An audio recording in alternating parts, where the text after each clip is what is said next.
So alam nyo mga kapatid, si Manny Pacquiao, lagi ko itong inihalimbawa Si Manny Pacquiao, siya yung champion ng 8th division title. At hawak niya yung record na yon mga kapatid. Pero alam nyo mga kapatid, si Manny Pacquiao hindi naman laging panalo Naranasan din niyang matalo.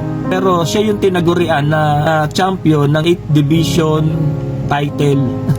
So kaya mga kapatid, maging hamon sa atin, maging encouragement natin sa ating mga sarili na yung pagkatalo ay part yan ng success.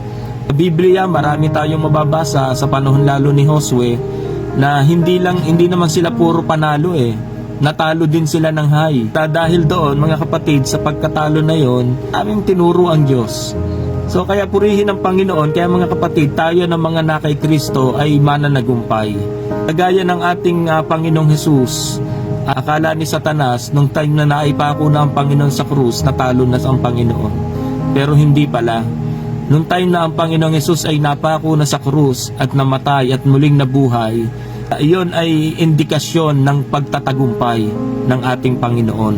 Si Manny Pacquiao kapag lumalaban sa ring, siya yung nakikipaglaban mag-isa.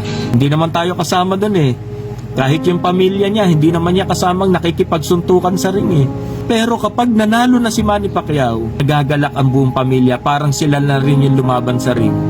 Ano ang nararamdaman ng bansang Pilipinas? Parang nanalo na rin tayo. Parang tayo na rin nakipagbakbakan sa ring. So alam niyo po ba, ganito rin yung ginawa ng Panginoong Hesus sa atin. Siya yung ipinako sa krus, pero lahat tayo nagtagumpay.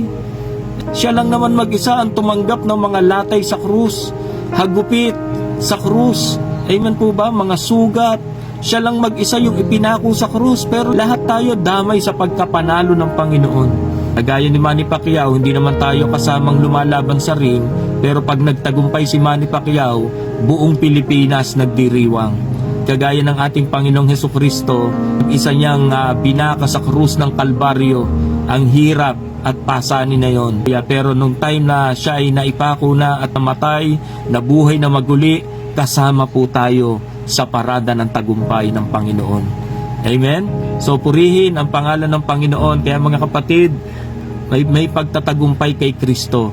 Magtatagumpay po tayo sa bawat hamon ng buhay. May sakit ka man, may karamdaman, sa trabaho man, sa pag-aaral man, sa kahit anong laro ng buhay, maasahan mo at tatagumpay tayo dahil sa Panginoon.